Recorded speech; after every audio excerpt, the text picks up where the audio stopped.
नमस्कार दोस्तों, स्वागत है आपका एडवांस क्लासेस के ऑनलाइन प्लेटफॉर्म पर। मैं एमआर सर आपका फिर से अभिनंदन करता हूं। देखिए बच्चा लोग, आज हम पढ़ेंगे कुछ बेहतरीन टॉपिकों के बारे में। आज मैं आपके सामने राजस्थान का इतिहास स्टार्ट करने जा रहा हूं। बिल्कुल जीरो से क्लास होगी, जीरो से आज हम स्टार्ट करने वाले हैं राजस्थान का इतिहास। तो आज हम हिस्ट्री क्लास में राजस्थान का इतिहास चालू करेंगे और हिस्ट्री में भी, राजस्थान के इतिहास में भी हम विशेषकर वंश को पढ़ेंगे। देखिएगा, राजस्थान के इतिहास को तीन भागों में बांटा जा सकता है। प्राचीन राजस्थान में आपको जो पढ़ने होंगे वो राजस्थान के ऐतिहासिक स्रोत होते हैं, राजस्थान की सभ्यताएं होती हैं, राजस्थान में महाजनपद काल आता है। फिर आ जाता है आपका राजपूत काल, या आप इसे कहते हैं मध्यकाल। और मध्यकाल में आपको राजपूतों की उत्पत्ति के बारे में जानना पड़ता है कि राजपूत कौन थे, कहाँ से आए थे। विभिन्न विद्वानों ने उनके बारे में क्या क्या परिभाषाएं दी हैं, उनको कहाँ से माना है, अग्निकुंड का सिद्धांत किसने दिया है, इसके समर्थनकर्ता कौन कौन हैं। तो किसी ने चंद्रवंशी, किसी ने सूर्यवंशी, तो बहुत सारी चीज़ें हैं जो आपको वहाँ देखनी पड़ेंगी। दूसरा टॉपिक आते हैं आपके राजपूतों के वंश। और वंशों में सबसे पहले आपका जो राजस्थान में वंश देखने को मिलेगा वो गुर्जर प्रतिहार वंश आता है। उसके बाद आपको चौहान पढ़ने हैं, चौहानों के बाद में गोहिल व सिसोदिया पढ़ने हैं, राठौड़ पढ़ने हैं, जैसलमेर के भाटी पढ़ने हैं। उसके बाद अगर आप जाओगे तो टोंक के पिंडारी पढ़ने हैं, आमेर की कछावा पढ़ने हैं। तो ये राजस्थान के कुछ वंश हैं जो आपको देखने पड़ेंगे। उसके बाद अगर हम चले जाते हैं आधुनिक राजस्थान में अंग्रेजों का आगमन होता है।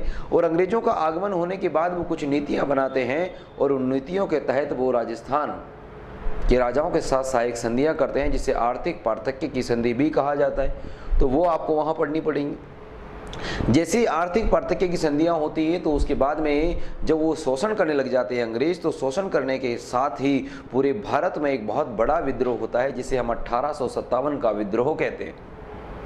1857 के विद्रोह की बात करेंगे तो उसमें से कुछ क्रांतिकारी निकल कर आएंगे जो राजस्थान में भी बहुत महत्वपूर्ण रोल अदा करते हैं। वैसे तो भारत के इतिहास में झांसी की रानी है, बेगम हजरत महल है, कुंवर सिंह है, और भी अगर आप देखें तो दिल्ली में बख्त खां है, बहादुर सिंह है।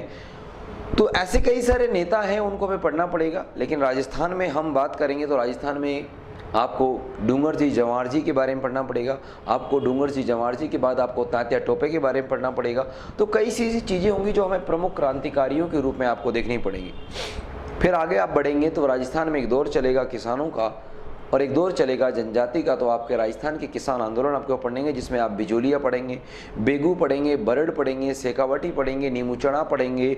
उसके साथ साथ आप गंगनहर आंदोलन पढ़ेंगे। तो ये कुछ आंदोलन होंगे जो किसान आंदोलन के तहत आपको पढ़ने पड़ेंगे। किसान आंदोलन के साथ साथ ही जो आंदोलन चलेंगे राजस्थान के इतिहास में, उन्हें हम कहेंगे जनजाति आंदोलन। जनजाति, विशेषकर तो राजस्थान की जनजाति का मतलब है जो जंगलों में रहती है वो जनजाति कहलाती है। तो जनजातियों में आपको विशेषकर जो देखने पड़ेंगे वो भील जनजाति के बारे में। तो भील जनजाति का आपको भगत आंदोलन देखना है, एक ही आंदोलन देखना है मोतीलाल तेजावत का। और उसके बाद आपको मीणा जनजाति में भी आपको एक कानून देखना पड़ेगा। फिर आपके बाद में थोड़ी सी गरासिया जनजाति की बात की जाएगी। तो ये चार जनजातियों के कुछ आंदोलन आपको वहाँ देखने को मिलेंगे। जनजाति जब खत्म करती हो तो प्रजा के द्वारा जो आंदोलन किए गए वो प्रजामंडल आंदोलन कहते हैं।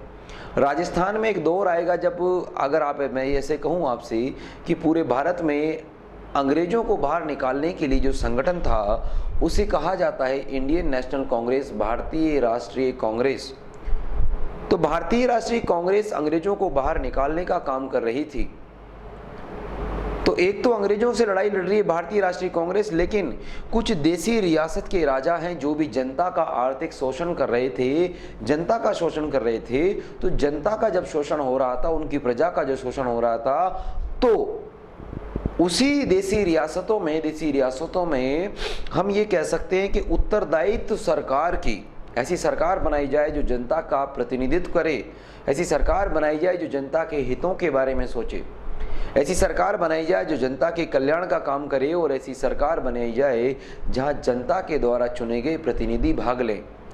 तो ऐसी सरकार बनाने के लिए, यानी एक लाइन में मैं ये कह सकता हूं कि उत्तरदायित्व सरकार स्थापित करने के लिए जो आंदोलन किए गए वो प्रजामंडल आंदोलन थे। राजा प्रजामंडल आंदोलनों को आपको देखना पड़ेगा, जिसमें आपके वैसे तो 20 प्रजामंडल हैं, सारे के सारे आपको याद करने पड़ेंगे। वो पढ़ेंगे हम बड़ी डीप से और गहराई से उन्हें जानने की कोशिश करेंगे। फिर उसके बाद अगर आपको जो देखने हैं वो आएंगे आपके राजस्थान में प्रजामंडल आंदोलन खत्म होने के बाद में हम राजस्थान का एकीकरण करवा देते हैं, क्योंकि जैसे उत्तरदायित्व की सरकार की स्थापना हो रही थी और कांग्रेस अपना काम कर चुकी थी। कांग्रेस अपना काम करने का मतलब है कि कांग्रेस ने अंग्रेजों को बाहर निकाल दिया था। जब अंग्रेजों को बाहर निकाल दिया था तो 15 अगस्त 1947 को भारत आज़ाद हो जाता है। और भारत आज़ाद होने के बाद जो अलग अलग रियासतों में बटा था, उस अलग अलग रियासतों को समेटने का दौर शुरू हुआ, यानी भारत को एक करने का दौर शुरू हुआ। और भारत को एक करते हुए अलग अलग राज्य बनाए गए, और उन्हीं राज्यों में आपको राजस्थान का नाम देखने को मिलेगा। यानी राजस्थान भी 19 देशी रियासतों में डिवाइड होगा और 19 देशी रियासतों का एकीकरण करके एक राजस्थान बनाया जाएगा।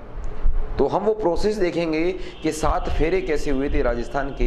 हमें पहले चरण में कौन कौन सी रियासतें मिली, दूसरे चरण में कौन कौन सी रियासतें, तीसरे चरण में कौन कौन सी रियासतें, तो इनके बारे में हमें गहराई से पढ़ना पड़ेगा। यानी राजस्थान का हम एकीकरण पढ़ेंगे। जब राजस्थान का एकीकरण आप पूरा कर लोगे तो फिर आपके सामने एक टॉपिक आएगा जो सिलेबस में तो नहीं है लेकिन हमें पढ़ना जरूर चाहिए, राजस्थान के प्रमुख व्यक्तित्व।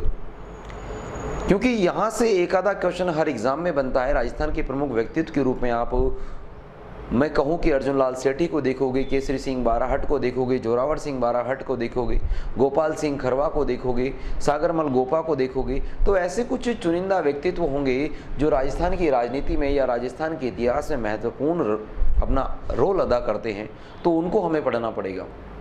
तो ये राजस्थान का आपका इतिहास रहेगा।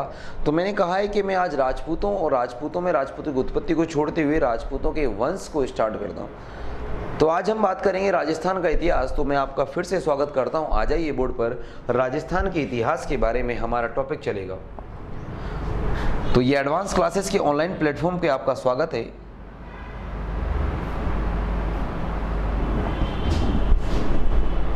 चलेगा, आज हम बात करेंगे किसकी,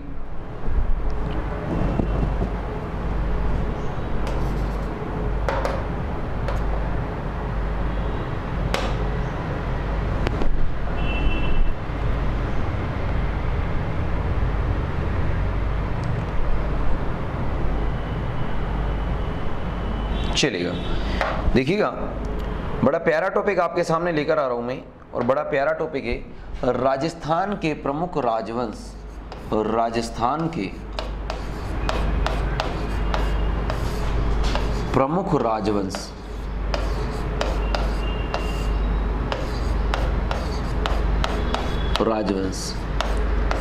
देखिएगा, राजस्थान के प्रमुख राजवंश और राजस्थान के प्रमुख राजवंशों में आपसे मैं कहूं कि राजस्थान को कहा जाता है राजपूताना। क्या कहा जाता है बच्चा लोग? राजपूताना। और राजपूताना में जिस जाति ने राज किया है वो कहलाती है राजपूत। क्या कहलाती है रे? राजपूत। तो इस राजपूत के बारे में देखेंगे। देखिएगा, राजपूत जो शब्द है बच्चा लोग, ये 2 शब्दों से मिलकर बना है। देखिएगा, राजपूत, राज, एक तो राज यानी राजा का मतलब हो गया, राज से मिला राज, और पूत से जो शब्द मिलकर बना है वो हो गया पुत्र। तो भाई साहब, ये दोनों अगर मैं ये कहूँ कि राजपुत्र शब्द कैसे निकल कर आया, तो राजा का पुत्र ही क्या कहलाया? राजपूत कहलाया। राजा का पुत्र क्या कहलाया? राजपूत कहलाया। धीरे देखो, ऐसे था तो एक शब्द आया आपके सामने, राजा का पुत्र। किसका पुत्र है? राजा का पुत्र। धीरे धीरे, क्योंकि हम राजस्थानियों की या हम भारतीयों की आदत होती है कि हम किसी ना किसी चीज़ में परिवर्तन करते रहते हैं, और परिवर्तन करते करते हमने राज लिख लिया और पै का पै लगा, लेकिन हमने ते की जगह क्या शब्द जोड़ दिया? त्रे की जगह हमने सह जोड़ दिया, वो था तय। तो अब शब्द आया, उस शब्द का नाम है राजपूत। तो इतिहास राजपूतों का इतिहास है, और राजपूतों के वंशों के बारे में आपको देखना है। देखिएगा, राजस्थान के इतिहास में राजपूतों का जब वंश देखने जाओगे बच्चा लोग, तो सबसे पहले आपको राजस्थान के इतिहास में जो वंश देखने को मिलेगा उसे कहा जाएगा गुर्जर प्रतिहार। तो जो पहला वंश राजस्थान के इतिहास में आपको पढ़ना है, इसे कहा जाएगा गुर्जर प्रतिहार। बच्चा लोग, जब गुर्जर प्रतिहार के बारे में आप बात करोगे, गुर्जर प्रतिहार आपको देखने को मिलेंगे, तो फिर उसके बाद राजस्थान में एक और नवीन वंश देखने को मिलेगा जिसे हम कहते हैं राजस्थान के चौहान। तो आपको एक नवीन वंश पढ़ना पड़ेगा जिसे चौहान कहा जाता है। बच्चा लोग, राजस्थान में एक और वंश आएगा, इसी वंश का नाम आएगा गोहिल वंश। तो आप आगे जाकर कौन सा वंश पढ़ोगे? गोहिल। गोहिल बच्चा लोग आगे 2 भागों में बटेगा, और एक और जाकर इसका एक नया भाग निकल जाएगा जिसका नाम आएगा सिसोदिया। और सिसोदिया के जो होंगे वो अपने नाम के सामने राणा लगाएंगे, इसलिए राणा कहलाएंगे वो। और गोहिल अपने नाम के सामने रावल लगाएंगे, इसलिए रावल लगाएंगे, रावल कहलाएंगे, उपाधि लेंगे आगे जाके। गोहिलों के बाद में आपको पढ़ने पड़ेंगे सर राठौड़। राठौड़ देखिएगा, ठोड़ लगा है, ठोड़ का मतलब है राजपूत। मैंने रे नहीं बोला, अगर मैं रे बोलता तो भाई साहब वो राठौर होता, जिसे हम तेली समाज देख सकते हैं, लेकिन ये राठौड़ थे, राजपूत थे। और जैसे ही राठौड़ों के बाद बात करोगे तो आपको देश की राजधानी में जाना पड़ेगा। देश की राजधानी क्या, राजस्थान की राजधानी। और राजस्थान की राजधानी में आप रघुवंशी कछावा वंश को पढ़ोगे। भगवान लक्ष्मण के जो वंशज हैं उनको आपको देखना पड़ेगा, यानी कछवा वंश को आप पढ़ोगे। फिर जब कछवा वंश का जब इतिहास पढ़ लोगे आप, इतिहास को जब खत्म हो जाएगा तो आपका छोटा सा एक और वंश बचता है जिसका नाम है जैसलमेर के भाटी। तो आपको भाटी देखने को मिलेंगे। और जब जैसलमेर के भाटियों को आप पढ़ लोगे तो राजस्थान में एक छोटी सी रियासत और थी जो अमीर खां पिंडारी के द्वारा स्थापित की गई, जिसका नाम है टोंक रियासत। तो टोंक के नवाबों को भी आपको पढ़ना पड़ेगा। तो कहने का मतलब है कि राजस्थान में विशेषकर जो इतिहास रहेगा वो 3-4 वंश हैं। 1 2 3 4 5 6 और 7 वंशों का इतिहास है। 7 वंश का इतिहास पढ़ लिया, ये सोच ले कि आपने आधा राजपूताना पढ़ लिया, तो आपको राजपूताना पढ़ना है तो आपको इन वंशों के बारे में देखना पड़ेगा। पहला गुर्जर प्रतिहार। देखो यहाँ से क्रम लगाने के भी क्वेश्चन आ सकता है कि निश्चित क्रम में लगाइए। तो निश्चित क्रम में आपको सबसे पहले गुर्जर प्रतिहार, फिर चौहान, फिर गोहिल, फिर राठौड़, फिर कछवा, भाटी और पिंडारी। अब 4 तक भी याद रखेंगे तो भी आपका काम बन जाएगा। तो आज हम बड़ा प्यारा सा आपके सामने मैं वंश चालू करने जा रहा हूँ। देखो पहले से 0 से स्टार्टिंग करने की मैंने बात की है, तो 0 से जब मैं स्टार्टिंग कर रहा हूँ तो आपके सामने एक वंश है सब जिसका नाम है गुर्जर प्रतिहार। देखिएगा ये गुर्जर वो वाले गुर्जर नहीं है जो अभी हमारे सामने, या जो हम ये कह सकते हैं जो किसका काम करते हैं, मवेशियों का काम करते हैं, दूध का काम करते हैं, ये वाले गुर्जर नहीं है। ये गुर्जर प्रतिहार हैं। और प्रतिहार का मतलब है बच्चा लोग ये राजपूत हैं। कौन है रे, राजपूत। देखिए बच्चा लोग हर चीज को मैं 0 से तोड़ते हुए हीरो बनाऊंगा आपको। यानी मैं ऐसा नहीं करूंगा कि आपके सामने आया और कुछ नई नई चीजें आपको मतलब कुछ ऐसा बोला कि हाँ ऐसा कर लो वैसा कर लो आपका इतिहास कंप्लीट हो जाएगा। नहीं, इतिहास के लिए पढ़ने के लिए एक समझ जरूरी है। तो यहाँ मैं आपकी समझ विकसित करने की कोशिश करूंगा। मैं आपको फैक्ट भी दूंगा, लेकिन फैक्ट से मेरा पहला जो काम रहेगा वो समझ। क्योंकि अगर आपने मेरे पहले के लेक्चर भी देखे हैं तो मैंने यही कहा है कि मैं रटना नहीं सिखाता हूं, मैं समझना सिखाता हूं। तो समझने पर थोड़ा फोकस करेंगे। बच्चा लोग एक शब्द आया आपके सामने जिसका नाम है गुर्जर। क्या शब्द है बच्चा लोग, गुर्जर। अब इस गुर्जर शब्द की उत्पत्ति के बारे में मैं तो नहीं कहता, लेकिन अलग अलग इतिहासकार हैं और वो कुछ इस प्रकार के आपको कथन देते हैं।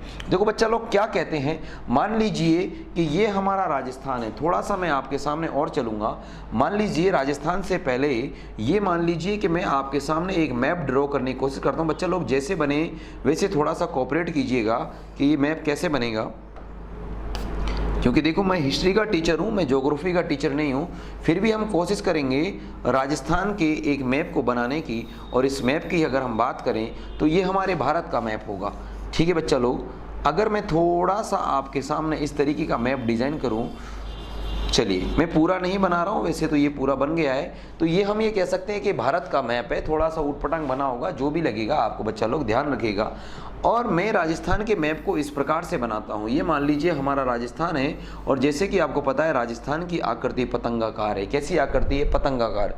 अब पतंगाकार आकृति है तो हम ये सोच लीजिए, तो टी.एच. हेडले ने कहा था। देखो बच्चा लोग गुर्जर शब्द की मैं बात करूं तो प्राचीन काल की बात है सर। ये हमारा राजस्थान है, ये आपका राजस्थान हो गया। और राजस्थान के इस वाले क्षेत्र की बात करते हैं तो बच्चा लोग इसे कहा जाता है गुजरात। क्या कहा जाता है रे, गुजरात। तो बच्चा लोग कोई बड़ी बात नहीं है। क्या हुआ कि प्राचीन काल का जब समय था तो राजस्थान और गुजरात की सीमाएं जहाँ टकराती थी, यानी इस ये वाला जो प्रदेश थी, तो प्राचीन काल में इतिहासकारों ने इसके लिए एक शब्द का प्रयोग किया और वो शब्द कहा गया गुजरात्रा। क्या शब्द कहा गया, गुजरात्रा। कई इतिहासकार तो ये कहते हैं कि यही गुजरात्रा गुजरात कहलाया। चलिए कोई बात हो, कोई दिक्कत नहीं है, लेकिन हम ये कहते हैं कि इस प्रदेश का नाम क्या आया बच्चा लोग, गुजरात्रा आया। और गुजरात्रा जब इस प्रदेश का नाम आया बच्चा लोग तो थोड़ा सा और देखते हैं गुजरात्रा। और ये कहा गया कि गुजरात्रा प्रदेश के जो निवासी थे, जो यहाँ पर रहने वाले जो लोग थे ना, वही लोग क्या कहलाए, गुर्जर कहलाए। क्या कहलाए बच्चा लोग, गुर्जर कहलाए। तो गुजरात्रा प्रदेश के रहने वाले लोग ही क्या कहलाए, गुर्जर कहलाए। तो क्या कहा गया है कि गुजरात्रा प्रदेश के जो रहने वाले लोग थे वही क्या कहलाए थे, गुर्जर कहलाए। तो इनकेस आप ये कह सकते हो कि जो गुजरात था, गुजरात और राजस्थान की सीमावर्ती जो इलाका था, इस क्षेत्र में जिस जनजाति ने शासन किया किया, या इस क्षेत्र में जो जनजाति रहती थी वो जाति कौन सी कहलाई? गुर्जर कहलाई। यानी गुजरात प्रदेश के रहने वाले क्या कहलाए? गुर्जर कहलाए। फिर आप बोलोगे सर हम तो राजस्थान का इतिहास पढ़ रहे हैं तो हमें यहाँ से क्या मतलब है? मतलब आएगा बच्चा लोग, ये प्रदेश मान लीजिए हम इधर आ जाते हैं, ये हमारा क्या हो गया? गुजरात। अब इसी गुजरात से भाई साहब एक व्यक्ति आएगा और ये व्यक्ति गुज्जर जो था वो इस क्षेत्र में प्रवेश करेगा। इस क्षेत्र का मतलब है हमारे राजस्थान के इस प्रदेश में आ जाएगा, जिसे हम प्राचीन काल में मरुक्षेत्र बोल सकते हैं, या जिसे हम वर्तमान में मारवाड़ कहते हैं। तो इस क्षेत्र में एक व्यक्ति जो गुर्जर होगा, क्योंकि गुर्जर गुजरात का रहने वाला था, इस क्षेत्र में प्रवेश करेगा और इस क्षेत्र में प्रवेश करने के बाद में हमारे एक नवीन वंश की स्थापना करेगा। और इसी नवीन वंश की स्थापना, क्योंकि वो गुर्जर तो पहले था, और एक नवीन वंश बन जाएगा जिसका नाम आएगा प्रतिहार। तो यहाँ पर एक शब्द बन जाएगा गुर्जर प्रतिहार। लेकिन मैंने भी सिर्फ गुर्जरों के बारे में आपको बताया कि गुर्जर क्या थे। तो गुर्जर आप ये कह सकते हैं कि गुजरात प्रदेश के रहने वाले लोग क्या कहलाएंगे? गुर्जर कहलाएंगे। अगर आपको ये बात समझ में आ गई हो तो ठीक है। अगर मैं आपको थोड़ा और आगे चलूं, मत चलो, आप देखते हो भारत के ऊपर जितने भी आक्रमण हुए हैं वो इसी क्षेत्र से हुए हैं। यानी इस क्षेत्र को हम उत्तर पश्चिमी क्षेत्र बोल सकते हैं। और उत्तर पश्चिमी क्षेत्र से जितने भी आक्रमण हुए हैं, और प्रारंभिक अवस्था में जो मध्यकाल का इतिहास था, मध्यकाल में हमारे ऊपर जो आक्रमण हुए वो अरबी लोगों ने किए थे। जैसे कि आपने मोहम्मद बिन कासिम के बारे में देखा होगा। तो अरबी लोगों ने जब भारत में आक्रमण किए तो ये आक्रमण 6ठी शताब्दी से हमारे पास चालू हो जाते हैं, और 6ठी शताब्दी से लेकर 12वीं शताब्दी तक भाई साहब रेगुलर आक्रमण होते रहे इसी क्षेत्र से। 6ठी शताब्दी से लेकर 12वीं शताब्दी तक रेगुलर आक्रमण हुए। बच्चा लोग 6ठी से लेकर 12वीं शताब्दी, 12वीं शताब्दी का मतलब आप दौड़ जानते हैं 1100 समय के ईस्वी आ जाएगी। और 1100 समय में आपको पता है पृथ्वीराज चौहान पराजित होगा मोहम्मद गोरी से। 1191 का जो समय था, यानी 12वीं शताब्दी का अंत था वो। 1191, 1192, 1191 में एक युद्ध हुआ जिसे फर्स्ट बैटल ऑफ तराइन कहा जाता है, और 1192 में एक युद्ध हुआ जिसे सेकंड बैटल ऑफ तराइन कहा जाता है। और सेकंड बैटल ऑफ तराइन में गौरी डिफीट कर देता है किसको? रे पृथ्वीराज चौहान को। और यहाँ पर एक स्थायी तुर्क साम्राज्य की स्थापना होती है, और पृथ्वीराज चौहान को अंतिम क्या कहा जाता है? हिंदू सम्राट कहा जाता है। तो 12वीं शताब्दी के बाद हुआ। कौन सी शताब्दी के बाद? 12वीं शताब्दी के बाद। लेकिन 6ठी शताब्दी से लेकर 12वीं शताब्दी तक जिस विदेशी शक्ति ने हमारे ऊपर आक्रमण किया वो अरब थे। तो अरब जब थे तो इस क्षेत्र में देखिए, एक तो ये वाला क्षेत्र हो गया, और एक ये वाला क्षेत्र हो गया, और यहाँ चले जाओगे तो ये वाला क्षेत्र हो गया, ये वाला क्षेत्र, ये कन्नौज वाला क्षेत्र हो गया। यानी मैं कहूँ कि ये हमारा एमपी यानी मध्य प्रदेश हो गया, और ये यूपी की बात करूँ तो यूपी में कन्नौज हो गया। तो इस वाले क्षेत्र में, या हम ये कह सकते हैं कि ये दक्षिण भारत छोड़ दो, इस वाले क्षेत्र की बात करेंगे तो इस वाले क्षेत्र में 6ठी से 12वीं शताब्दी तक एक वंश ने शासन किया। वो जाति तो कौन सी थी? गुर्जर जाति। तो जाति कौन सी है? गुर्जर। अब ये जो गुर्जर जाति है, इस गुर्जर जाति ने क्या किया सर? 6ठी से 12वीं शताब्दी तक इस क्षेत्र में भाई साहब इन आक्रमणों को रोका। और इन आक्रमणों को रोकने का मतलब है इस क्षेत्र में द्वारपाल की भूमिका अदा की। द्वारपाल की भूमिका जानते हैं ना, हम जब कहीं घर से बाहर चले जाते हैं बच्चा लोग, तो जब घर से बाहर जाते हैं तो हम अपना एक द्वारपाल रख गए, मतलब आप गेट की रक्षा करने के लिए, गेट की सुरक्षा रखने के लिए हमने एक वहां पर परमानेंट एक मेंबर को रख दिया। तो 6ठी शताब्दी से 12वीं शताब्दी तक परमानेंट जो मेंबर यहाँ पर रहे थे वो थे गुर्जर। तो गुर्जरों ने क्या किया? इस क्षेत्र में इनके अरबी आक्रमणों को रोकते रहे। यानी उनका के लिए एक क्या, उनके लिए किसका काम कर रहे हैं ये लोग? उनके लिए द्वारपाल का काम कर रहे हैं, यानी रोकने का काम कर रहे हैं। द्वार पर खड़े हुए डटे हुए हैं, तो द्वारपाल का काम कर रहे हैं। इसका मतलब ये हुआ कि जब ये लोग आक्रमण कर रहे थे तो इनको रिटेलिएट कर रहे थे। रिटेलिएट का मतलब क्या होता है? इनके अगेंस्ट में चल रहे थे, यानी इनका प्रतिहार कर रहे थे। द्वारपाल का मतलब आप ये कह सकते हैं कि ये कौन थे? ये इनके अगेंस्ट में थे, यानी प्रति थे, और प्रतिहार थे। यानी ये द्वारपाल ही आपके क्या कहलाए रे? प्रतिहार कहलाए। तो बच्चा लोग दो शब्द आ गए, एक तो गुर्जर आ गया और एक आ गया प्रतिहार। तो आप ये कह सकते हैं कि गुजरात प्रदेश के रहने वाले लोग क्या कहलाए? गुर्जर कहलाए। लेकिन इसी जाति ने 6ठी शताब्दी से लेकर 12वीं शताब्दी तक भारत के उत्तर पश्चिमी क्षेत्र में द्वारपाल का काम किया है, द्वारपाल की भूमिका अदा की है। इसी कारण हम इन्हें प्रतिहार भी कह सकते हैं, क्योंकि इन्होंने अगेंस्ट में रहे थे, अरबियों के अगेंस्ट में रहे थे। तो इसलिए इतिहासकारों ने इनके लिए जो शब्द दिया वो प्रतिहार था। तो दो शब्द हो गए, एक तो था गुर्जर, दूसरा क्या हो गया, प्रतिहार। तो इसी वंश को हमने क्या नाम दिया, गुर्जर प्रतिहार। कौन सा वंश हो गया, गुर्जर प्रतिहार। देखो ये तो एक मोटा मोटा परिचय है गुर्जर प्रतिहार के बारे में। बच्चा लोग इस क्षेत्र में आए सबसे पहले, और इस क्षेत्र में आने के बाद सबसे पहले इन्होंने जिस रियासत या जहां पर अपना शासन स्थापित किया वो कहलाएगा मंडोर। क्या कहलाएगा बच्चा लोग, मंडोर। और मंडोर के बाद एक शाखा चली जाएगी बच्चा लोग राजस्थान में, जिसे हम भीनमाल कहेंगे। तो ये हम भीनमाल के बारे में, वैसे तो सर मोनोतनेंसी ने 26 शाखाओं का उल्लेख किया है, 26 ब्रांचेस बताई हैं मोनोतनेंसी ने, लेकिन राजस्थान में आपको विशेषकर 2 ही शाखा पढ़नी होती हैं, और 2 में से भी आपको विशेषकर जो पढ़नी होगी वो भीनमाल शाखा होगी। तो भीनमाल शाखा के बारे में हम देखेंगे। तो बच्चा लोग ये थोड़ा सा मैंने आपसे क्या कहा कि उत्पत्ति के बारे में मैं अब आपसे क्या कह सकता हूँ कि मैंने आपको क्या बताया कि उत्पत्ति कैसे हुई। तो आप ये कह सकते हैं सर गुजरातरा प्रदेश के रहने वाले लोग, कहाँ के रहने वाले लोग, गुजरातरा। अब गुजरातरा क्या हुआ, तो आप ये कह सकते हैं राजस्थान व गुजरात का सीमावर्ती इलाका, राजस्थान व गुजरात का कैसा इलाका रे, सीमावर्ती इलाका, गुजरात का सीमावर्ती इलाका, सीमावर्ती क्षेत्र। तो सीमावर्ती जो क्षेत्र है उसी को क्या कहा गया, गुजरातरा कहा गया।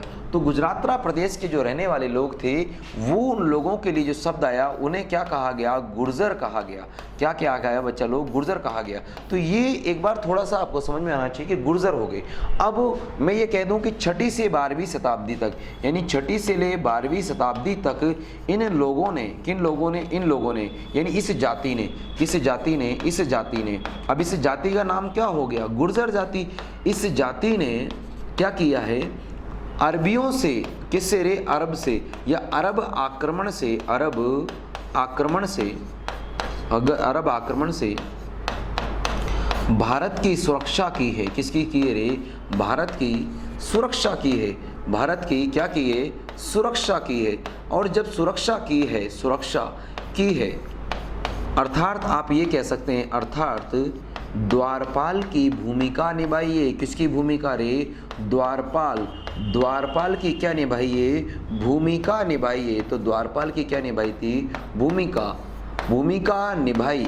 इस कारण हम इन्हें क्या कह सकते हैं, उन्हें रोकने का काम किया, या हम ये कह सकते हैं उनका विरोध किया। क्या किया रे, विरोध किया, उनके अगेंस्ट में गए, और विरोध करने के कारण ही इनके नाम के साथ एक और शब्द जुड़ गया जिसका नाम है प्रतिहार। क्या जुड़ा रे, प्रतिहार। तो जो नवीन वंश आपके सामने आएगा बच्चा लोग, उस वंश का नाम आएगा गुर्जर प्रतिहार। तो 2 शब्द थे, एक तो गुर्जर था, दूसरा प्रतिहार था। तो आपने दोनों शब्दों को देख लिया, गुर्जर प्रतिहार। चलिए बच्चा लोग थोड़ा सा और आगे बात करेंगे। अभी ये राजा कौन आएगा, ये हम थोड़ी देर बाद बात करेंगे कि कौन था राजा और कौन नहीं था। अगर आप चाहें तो स्क्रीनशॉट ले सकते हैं, वैसे तो कोई बड़ी बात मैंने लिखी नहीं है, मैं आगे आपके सामने दोबारा लिखूंगा, चलेगा। अब मैं थोड़ा सा और समझाता हूँ आपको।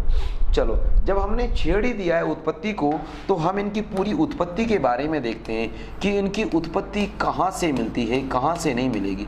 देखिए बच्चे लोग, सबसे पहले उत्पत्ति के बारे में मैं आपसे कहूँ तो एक जाति के बारे की बात है, और इस जाति का नाम क्या है रे बच्चा लोग, गुर्जर जाति। कौन सी जाति रे, गुर्जर जाति। मैंने फिर भी कहा है आपसे कि गुर्जर जाति आज की नहीं है, ये वाली जाति नहीं है जिसे आप दूध पालक के रूप में कह सकते हैं, वो गुर्जर नहीं थे, ये गुर्जर अलग है। तो गुर्जर जाति आपसे पूछा जाए कि सर ये गुज्जर शब्द है, या गुज्जर शब्द का पहली बार उल्लेख कहाँ प्राप्त हुआ, गुज्जर शब्द का प्रथम उल्लेख, पहली बार उल्लेख कहाँ मिला कि सर ये भी थे, प्रथम बार उल्लेख। तो बच्चा लोग बड़े ध्यान से देखना, प्रथम बार जो उल्लेख आपको देखने को मिलेगा गुर्जर जाति का या गुज्जर शब्द का, तो एक अभिलेख आएगा बच्चा लोग, एक अभिलेख आएगा। और इस अभिलेख को आप क्या कहोगे, इसे कहोगे प्रथम बार जो उल्लेख मिला है वो मिला है, एक राजा था पुलकेशियन द्वितीय, पुलकेशियन। और पुलकेशियन भी कौन से नंबर का बच्चा लोग, द्वितीय यानी 2nd नंबर। और इनका अभिलेख है, इस अभिलेख का नाम आएगा एहोल अभिलेख। कौन सा अभिलेख है बच्चा लोग, एहोल अभिलेख। तो इस एहोल अभिलेख में सबसे पहले ये शब्द आपको देखने को मिलेगा। कौन सा शब्द है, आपको जो शब्द देखने को मिलेगा उस शब्द का नाम आएगा गुर्जर। तो गुर्जर शब्द सबसे पहले कहाँ आया, पुलकेशियन द्वितीय के एहोल अभिलेख। सर आप मेरे से फिर कहोगे कि सर ये पुलकेशियन द्वितीय क्या है, तो बच्चा लोग ये भारत के इतिहास इतिहास का टॉपिक है, फिर भी मैं आपके लिए एक बार इसको क्लियर करना चाहूँगा। मैंने कहा कि आपको समझाना मेरा उद्देश्य, रटवाना कोई उद्देश्य नहीं है। देखिएगा, यहाँ पर एक क्षेत्र था जिसका नाम है कन्नौज, और कन्नौज पर एक व्यक्ति शासन करेगा जिसका नाम आएगा राजा हर्षवर्धन यानी हर्ष। और बच्चा लोग, यहाँ से एक नदी बहती है, इस नदी का नाम आता है गोदावरी, और गोदावरी और तुंगभद्रा नदी के बीच में एक राजवंश चलेगा। और बच्चा लोग, इस राजवंश का नाम आएगा बादामी के चालुक्य। बादामी के कौन आएंगे रे? ये है बादामी, और बादामी के कौन आएंगे बच्चा लोग? चालुक्य। तो ये दक्षिण भारत में एक वंश था जिसका नाम है चालुक्य। कौन सा वंश है रे? चालुक्य। और इसी चालुक्य के वंश का राजा है जिसका नाम है पुलकेशियन द्वितीय। कौन सा द्वितीय बच्चा लोग? पुलकेशियन द्वितीय। तो मैंने आपको कहा कि उत्तर भारत में एक शक्तिशाली राजा था जिसका नाम है हर्ष, और दक्षिण भारत में एक शक्तिशाली राजा है जिसका नाम है पुलकेशियन द्वितीय। हर्ष ने बच्चा लोग अपना अभियान किया, और अभियान करते हुए बच्चा लोग ये क्या करता है? हर्ष यहाँ से निकलता है, और यहाँ से निकलते हुए ये इस क्षेत्र में आ जाता है। कौन से वाले क्षेत्र में आ गया? इस वाले क्षेत्र में आ गया। बोलो सर, आप इस क्षेत्र से क्या दिखाना चाहते हो? मैं दिखाना चाहता हूं कि बच्चा लोग, यहाँ पर इस वाले क्षेत्र में एक नदी पहले से बहती है ऑलरेडी से। आप बोलोगे सर इधर कौन सी नदी बहती है, आप हमें बताओगे या नहीं बताओगे? बिल्कुल आपको बताने वाला हूं। तो बच्चा लोग, यहाँ से एक नदी बहती है, और इस नदी का नाम है बच्चा लोग नर्मदा नदी। कौन सी नदी रे? नर्मदा नदी। तो ये जो नदी है, इस नदी का नाम क्या हो गया आपके सामने? नर्मदा नदी। कौन सी नदी रे? नर्मदा नदी। और इसी नर्मदा नदी के किनारे बच्चा लोग दो व्यक्ति लड़ेंगे, एक तो पुलकेशियन द्वितीय लड़ेगा, और एक बच्चा लोग कौन लड़ेगा रे? आपका हर्ष लड़ेगा। यानी हर्ष और पुलकेशियन द्वितीय के मध्य एक युद्ध हुआ था नर्मदा नदी के किनारे। युद्ध का नाम तो नहीं है, लेकिन दोनों के बीच में युद्ध हुआ, और इस युद्ध में पराजय होती है किसकी? हर्ष की। यानी हर्ष इसमें हार जाता है, और जीत कौन जाता है रे? पुलकेशियन द्वितीय।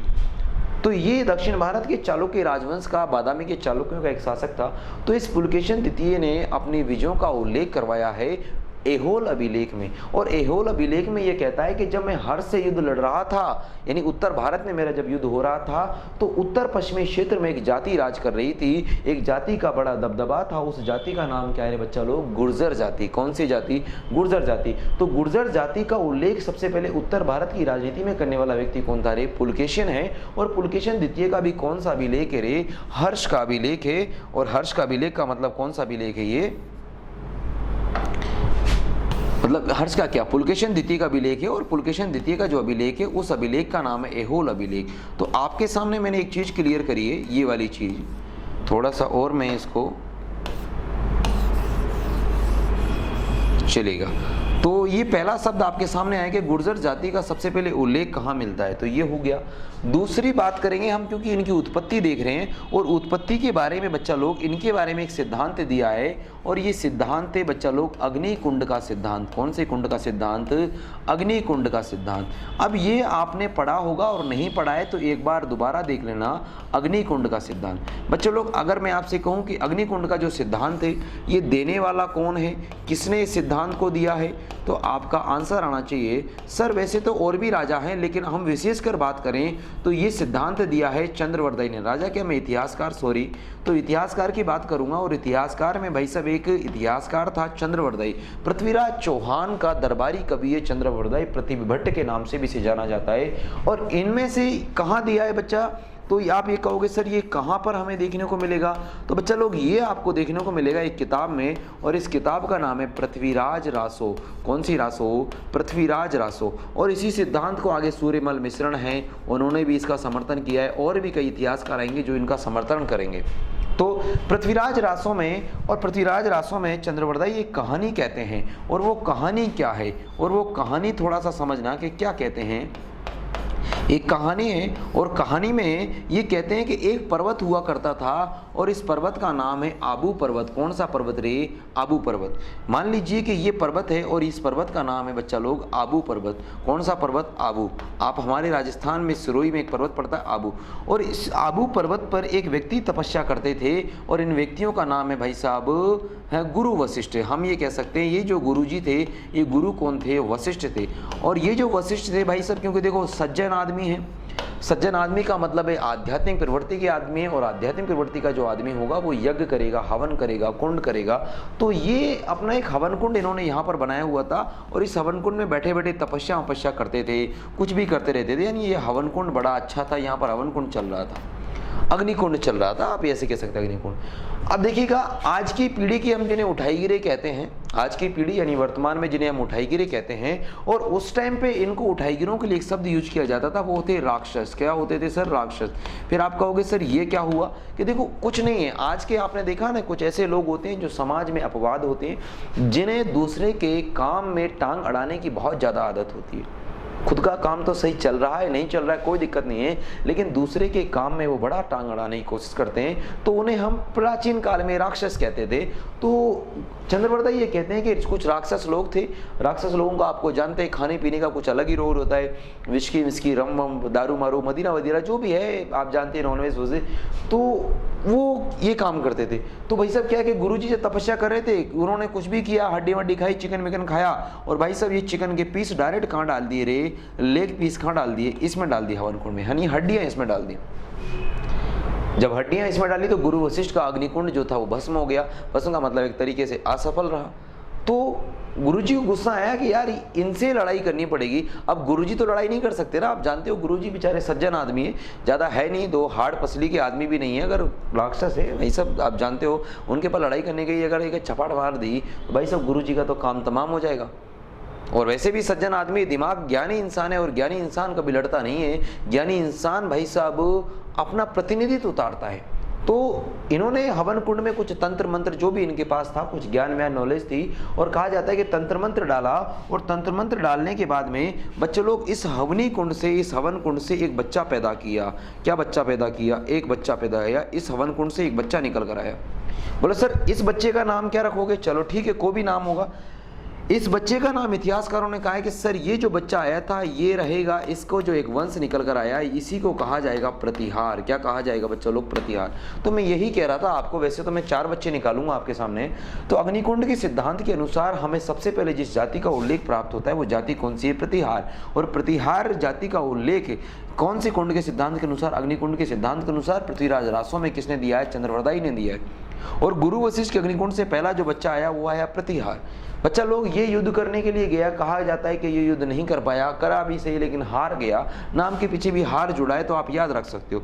तो फिर दूसरा बच्चा पैदा किया गया, दूसरा बच्चा इस अग्निकुंड से तंत्र मंत्र से जो निकाला गया बच्चा, उसका नाम था परमार। तो एक और नवीन राजवंश आया जिसका नाम है परमार। तो परमार भी युद्ध करने के लिए देखो इनके नाम के पीछे जुड़ा हुआ है मार मार मार मार। और भाई साहब गाड़ा ठोके ये किसने? राक्षसों ने, यानी बुरी तरीके से मारा परमारों ने। तो ये भी पराजित हुए। फिर एक नवीन वंश दोबारा निकाल कर आया, और नवीन वंश निकाले बच्चा लोग चालुक्य। मैंने कहा था ना चालुक्य है।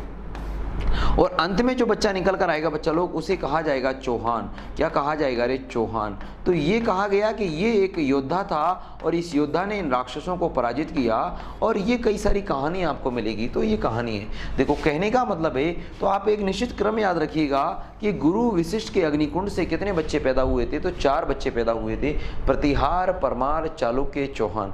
गुरु वशिष्ठ के अग्निकुंड के सिद्धांत के अनुसार कितने राजवंश आए थे? तो 4 राजवंश आए थे। सेकंड ग्रेड का क्वेश्चन है और क्रम लगाने के लिए पूछा भी गया है। तो प्रतिहार, परमार, चालुक्य और चौहान। तो एक तो ये रहा कि अग्निकुंड के सिद्धांत के अनुसार चंद्रवदाई ने दिया है पृथ्वीराज रासों में, और पृथ्वीराज रासों के अनुसार हमें जानकारी मिलती है कौन से वंश के बारे में? रे गुर्जर प्रतिहार वंश के बारे में जानकारी। तो आपके सामने ये हो गया। चलिएगा दूसरी और इम्पोर्टेंट जो मैं बात करता हूँ आपके सामने, तीसरा जो सिद्धांत मैं यहाँ लिखता हूँ, तीसरी बात कौन कहता है? तीसरी बात एक इतिहासकार नहीं था, एक हम ये कह सकते हैं एक चीनी यात्री था जिसका नाम है वेनस्वांग। क्या नाम है बच्चा लोग? वेनस्वांग। ये वेनस्वांग जो है ये चीनी यात्री है। किसका यात्री है? चीनी यात्री। चीनी यात्री चीन से आया था। वैसे तो समय था हर्षवर्धन के शाम का, हर्षवर्धन के शासनकाल में आया था। चीनी यात्री था। देखो किसके टाइम में आया? हर्ष के शासनकाल में आया। कोई दिक्कत नहीं है। देखो बच्चा यहाँ भी है लगा हो और यहाँ भी है लगा हुआ है, लेकिन इसके नीचे वह लगा है तो आपको वेनस्वांग पढ़ना है, हैंसवांग नहीं पढ़ना है।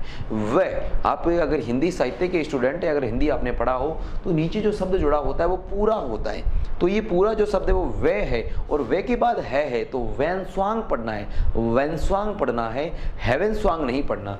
तो ठीक है, तो क्योंकि है लगा है तो है हर्षवर्धन के शासनकाल में आया। अब जब हर्षवर्धन के शासनकाल में ये व्यक्ति आता है तो ये गुर्जर जाति के लिए, क्योंकि ये भी तो कहेगा कि हर्ष के समय गुर्जर जाति राज करती थी, और गुर्जर जाति के लिए इसने एक जो शब्द प्रयोग किया, और वो शब्द था बच्चा लोग कुचेलो। कौन सा शब्द प्रयोग किया रे? कुचेलो। इसने गुर्जर जाति के लिए जो शब्द यूज किया वो शब्द था बेचा कुचेलो। क्या शब्द आया? कुचेलो। ये वेन्स्वांग 2 जगह की यात्रा करता है राजस्थान में। एक तो राजस्थान में जाके की यात्रा करेगा भीनमाल की। भीनमाल की इसने क्या करी थी? यात्रा की थी। क्योंकि देखो, एक तो यात्रा कहाँ की करी? भीनमाल की यात्रा करता है। और राजस्थान में एक और जगह की यात्रा करेगा बच्चा लोग, और ये जाएगा बैराट। कहाँ जाएगा रे? बैराट। और बैराट जो हमारे जयपुर में पड़ता है, बैराट सभ्यता के बारे में भी ये यात्रा करेगा वहाँ की। और बैराट के लिए एक शब्द का यूज करेगा बच्चा लोग, पारयात्र। पारयात्र का मतलब होता है स्वर्ण नगरी। कौन सी नगरी रे? स्वर्ण नगरी। तो ये पारयात्र शब्द का प्रयोग बैराट के लिए करेगा। लेकिन जब हम बैराट की सभ्यता पढ़ते हैं तो तब मैं वहाँ बताऊँगा आपको। अभी तो इतना सा याद रखिएगा कि वेन्स्वांग ने अपनी किताब, इसकी किताब का नाम भी आप याद रख सकते हैं। इसकी किताब का नाम है सी यू की। कौन सी किताब है? सी यू की। इस सीयू की नामक किताब में गुर्जर जाति के लिए जो शब्द का प्रयोग किया है वो है कुचेलो। कौन सा शब्द है बच्चा लोग? कुचेलो। और भीनमाल की जब यात्रा करता है तो भीनमाल की भी यात्रा करता है, और राजस्थान में बैराट की भी यात्रा करता है। बैराट के लिए जो शब्द आएगा बच्चा लोग वो आएगा पारयात्र। तो तीसरी बात है जहाँ से हमें जानकारी मिलती है वेन्स्वांग या वेन्स्वांग के बारे में। और चौथे नंबर पर हम बात करेंगे बच्चा लोग, तो चौथे नंबर पर हम एक राजस्थान के कवि के बारे में बात करेंगे। राजस्थान का इतिहासकार है, और इस इतिहासकार का नाम है मुहणोत नैणसी। कौन सा नैणसी? मुहणोत नैणसी। ये मुहणोत नैणसी आप जानते हो, इन्होंने 2 ग्रंथ लिखा है, नैणसी ख्यात और मारवाड़ परगना ख्यात। तो नैणसी ख्यात या मुहणोत नैणसी क्या कहते हैं गुर्जर जाति के लिए? बच्चों लोग गुर्जर जाति के लिए या गुर्जर जाति की ये 26 शाखाओं का उल्लेख करते हैं। कितनी शाखाओं का? 26 शाखाओं का उल्लेख करते हैं कि गुर्जर जाति कितनी शाखाएं थी? 26 शाखाएं थी। और 26 शाखाओं में बच्चा लोग हम अगर प्रमुख शाखाओं की बात करें कि प्रमुख कौन कौन सी थी जो इसकी शक्तिशाली शाखाएं कहलाएंगी, तो बच्चा लोग प्रमुख में जो पहली शाखा आती है राजस्थान की, उस शाखा का नाम है मंडोर। कौन सी शाखा है? मंडोर। फिर आप बोलोगे सर और कौन सी है? देखो राजस्थान देख रहे हैं तो राजस्थान में एक और शाखा आएगी भीनमाल। भीनमाल कहाँ पड़ता है? जालोर में पड़ता है। फिर आप भीनमाल के बाद एक और शाखा आएगी सर भड़ोच। तो भड़ोच कहाँ पड़ता है? भड़ोच गुजरात में पड़ता है, तो ये गुजरात की शाखा रहेगी, भड़ोच रहेगी। ठीक है सर। गुर्जर जाति की एक और शाखा होगी, यानी भीनमाल शाखा से ही निकल कर जाएगी कन्नौज। तो कन्नौज पर भी शासन करेंगे, तो कन्नौज के गुर्जर प्रतिहार यहाँ पर शासन करेगा। फिर कन्नौज के गुर्जर प्रतिहारों के बाद में एक और शाखा को उल्लेख करता है उज्जैन पर भी यहीं के लोग जाएंगे, तो उज्जैन शाखा। कौन सी शाखा? उज्जैन। वैसे तो इन सब शाखाओं का उल्लेख मैं बीच बीच में लेता रहूँगा कि बड़ोच में कब गया, कन्नौज में क्या था, कन्नौज में कौन गया, उज्जैन में कौन है, ये सब चीज़ों का मैं उल्लेख करूंगा। लेकिन राजस्थान के इतिहास के पॉइंट ऑफ व्यू से आपको 2 ही शाखा पढ़नी होती है। आपको पढ़नी पड़ती है मंडोर के गुर्जर प्रतिहार, और दूसरे आपको पढ़ने पड़ते हैं भीनमाल के गुर्जर प्रतिहार। और जहाँ से सब ज़्यादा इंपॉर्टेंट क्वेश्चन बनेंगे तो वो इंपॉर्टेंट क्वेश्चन यहीं से बनते हैं। वेरी मोस्ट या वेरी IMP आप जिसे लगा सकते हैं वो भीनमाल है। तो भीनमाल के गुर्जर प्रतिहार आपको देखने पड़ेंगे। तो ये मुहणोत नैणसी हुआ। मुहणोत नैणसी के बाद में बच्चा लोग इनके बारे में और जानकारी कहाँ से मिलती है, तो 5वें नंबर की बात करता हूँ। 5वें नंबर पे मैं एक स्पेशल चीज़ आपके सामने लिखूंगा। तो इनके बारे में जो जानकारी मिलेगी बच्चा लोग, एक अभिलेख या एक प्रशस्ति आएगी मिहिर भोज की। एक प्रशस्ति आएगी कहाँ की रे? मिहिर भोज। तो मिहिर भोज की कौन सी प्रशस्ति? ग्वालियर प्रशस्ति।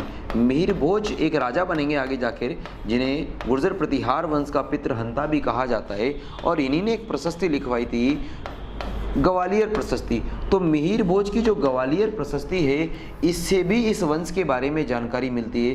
बोलो सर क्या जानकारी मिलती है? एक मिहिर भोज ने इस वंश का इतिहास लिखवाया। क्या लिखवाया? इतिहास लिखवाया। और जब आप इतिहास लिखवाओगे तो सब चीज़ों का आपको यहाँ पर जानकारी मिलेगी। तो आप इस इतिहास की बात करेंगे। सर इसमें और क्या लिखवाया? इसने मिहिर भोज ने अपनी उपलब्धियों का वर्णन भी करवाया है। यानी इस अभिलेख में क्या है? इस अभिलेख में मिहिर भोज की किसकी बात की गई है? उपलब्धियों की बात की की गई है और जो सभी राजा थे यानी इस वंश के जो शासन थे उनके बारे में भी बात की गई है। तो ये तो ठीक है सर, वंश का इतिहास लिखवा दिया, भोज मिहिर भोज की उपलब्धियों का वर्णन कर दिया। सर आप तो उत्पत्ति बता रहे हो ना सर, उत्पत्ति क्या कहते हैं? तो ये उत्पत्ति के बारे में देखो, ये जब इतिहास लिख रहे थे इस वंश का, तो इतिहास में इन्होंने उत्पत्ति के बारे में लिखा कि जो गुर्जर प्रतिहार है ना वो भगवान लक्ष्मण के वंशज है। किसके वंशज है रे? भगवान लक्ष्मण। तो आपसे पूछा जाए कि किस प्रशस्ति के अनुसार गुर्जर प्रतिहार वंश को भगवान राम के छोटे भाई भगवान लक्ष्मण के वंशज बताया गया है, तो भगवान लक्ष्मण के जो वंशज बताया गया है वो कौन सी प्रशस्ति बताया गया है? ये मिहिर भोज की ग्वालियर प्रशस्ति। चलिए बच्चा लोग, इसी भगवान लक्ष्मण के जो वंशज है इसी का समर्थन एक और व्यक्ति करते हैं। वैसे तो 2-3 व्यक्ति हैं, लेकिन हम इन व्यक्तियों के बारे में एक और याद रख सकते हैं। एक व्यक्ति और हैं आर.सी. मजूमदार, रमेश चंद्र मजूमदार। और रमेश चंद्र मजूमदार इस बात का समर्थन करते हैं कि ये बात बिल्कुल सही है कि ये लक्ष्मण के वंशज थे। किसके वंशज थे? लक्ष्मण के वंशज थे। तो बच्चा लोग, हमने अभी क्या देखा? हमने उत्पत्ति के बारे में देखा। मैं आपको एक बार दोबारा रिपीट कर देता हूँ सारी चीज़ों को। देखिएगा, हमने एक वंश स्टार्ट किया राजस्थान का जिसका नाम है गुर्जर प्रतिहार। बच्चा लोग, गुर्जर प्रतिहारों में मैंने कहा था कि गुजरातरा प्रदेश के रहने वाले लोग क्या कहलाएंगे? गुर्जर कहलाएंगे। ये हमारे मरु क्षेत्र में जाएंगे, अभी जाएंगे, हम हरिश्चंद्र को भेजेंगे। 6ठी से 12वीं शताब्दी तक इन्होंने द्वारपाल की भूमिका निभाई, यानी प्रतिहार का काम किया अरबियों से। इसलिए इस शब्द का, इस वंश का नाम पड़ा, क्या नाम पड़ा? इस वंश का नाम पड़ा बच्चा लोग गुर्जर प्रतिहार। अब गुर्जर प्रतिहार वंश की उत्पत्ति के बारे में क्या मिलता है? तो इसकी सबसे पहले जो जानकारी मिलेगी पुलकेशन द्वितीय के ऐहोल अभिलेख में मिलती है। ये कौन था मैं बता चुका हूँ। अग्निकुंड के सिद्धांत के अनुसार भी आपने पहला बच्चा जो देखा था वो प्रतिहार ही था। वैनस्वांग ने इनके लिए जो शब्द का प्रयोग किया है वो है कुचेलो। और उसके बाद में वैनस्वांग ने बीनमाल की यात्रा करी थी, वैनस्वांग ने बैराट की भी यात्रा करी थी, और बैराट के लिए जो शब्द प्रयोग किया है वो पार यात्रे। मोणोत नैणसी के बारे में जानते हो? महाराजा जसवंत सिंह थे मारवाड़ के शासक, और मारवाड़ के शासक जसवंत सिंह के दरबारी कवि थे।